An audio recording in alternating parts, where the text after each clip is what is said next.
कि मीडिया का क्या रोल था 2002 में। क्या इस पे भी आपका एक बहुत कोट वायरल हो रहा है कि विक्रांत मैसी ने कह दिया है कि आज की मीडिया जो है तो बिल्कुल खत्म। ये आपने आज की मीडिया को लेकर कोट किया है 2002 की मीडिया को लेकर? सर 2002 में इतनी मुझे अवेयरनेस थी क्योंकि 2002 में 15-16 साल का था। मुझे इनफैक्ट बट फिल्म के रिसर्च में तो आपको अवेयरनेस मिली, बिल्कुल बिल्कुल एक्ट किया है उसमें, हमने देखा। I'm coming to that 2002 की क्योंकि हम बात करें तो थोड़ा खुल के बात करें। मैं 15-16 साल का था। आज मैं खुद एक पिता हूं। जब कभी आपके आसपास का माहौल खराब होता है तो आप अपने बच्चों को प्रोटेक्ट करते हैं और मेरे पेरेंट्स ने वही किया। जब भी न्यूज आती थी, गोधरा के बारे में आती थी, न्यूज बदल जाती थी। जब रिसर्च की इस पर और आज जब जी रहे हैं, आंखें खोल के जी रहे हैं, तो ऐसा लगता है कि मीडिया शायद हमेशा से ऐसी ही रही। But again narrowing it down to what happened in 2002, media ने जो भी मीडिया की कैपेसिटी थी, वो चौथा पिलर है हमारी डेमोक्रेसी। वो आम जनता की आंखें हैं, कान हैं। क्या उन्होंने वाकई में अपनी वो जो रिस्पॉन्सिबिलिटी लेके वो चलते हैं, क्या वो रिस्पॉन्सिबिलिटी उन्होंने निभाई? वो आप फिल्म में देखेंगे। अगर इससे ज्यादा हम बात करेंगे तो फिल्म सुल जाएगी। और ये कोर्ट की बात कर रहे हैं।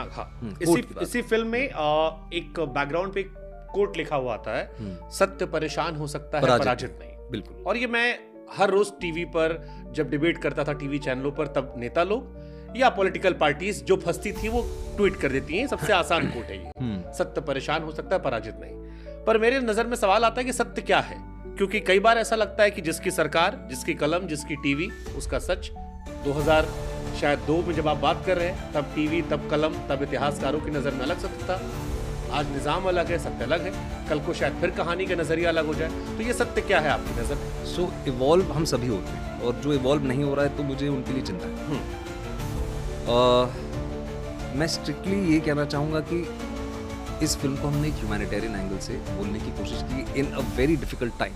We also recognise this. हम सब डिफिकल्ट टाइम क्यों? क्योंकि जो प्रतिक्रिया आपके सामने आ रही है, या तो ये फॉर है या तो अगेंस्ट है। टॉपिक ऐसा है क्योंकि टॉपिक ऐसा है, हाँ, देश का बैकड्रॉप दो आइडियोलॉजी में देश है, या लेफ्ट या राइट। तो टॉपिक ऐसा तो लोग ऑब्वियसली रिएक्ट या तो समर्थन करेंगे या अपोज करेंगे आपको। सर सिर्फ दो ही आइडियोलॉजी नहीं होनी चाहिए। एक सबसे बेस आइडियोलॉजी मेरे हिसाब से ये होनी चाहिए इंसानियत की। और इंसानियत के नाते अगर आप उन 59 लोगों के बारे में अगर आप बात कर रहे हैं कि उन 59 लोगों को जिंदा जला दिया गया और उनके बारे में किसी ने बात नहीं की। आपने पहले भी ये पूछा कि उसके बाद भी बहुत कुछ हुआ, अनफॉर्चुनेटली हुआ। उसके ऊपर फिल्में बनी हैं, कई रिलीज नहीं हो पाई, उसके ऊपर डॉक्यूमेंट्रीज भी बनी हैं, उनमें भी कई बैन कर दी गई। ये हर देश में ऐसा होता है, लेकिन इस बार में किसी ने बात नहीं की। ये भी मेरे मन में इसलिए आया विक्रांत, क्योंकि मैंने आपको कहीं कहते हुए सुना कि सेंसर बोर्ड ने हमें बड़ा सपोर्ट किया। सेंसर बोर्ड ने हमें सपोर्ट नहीं किया, मतलब आपके कट्स नहीं लगे ज्यादा। थैंकफुली सेंसर बोर्ड ने कोई कट नहीं कहा।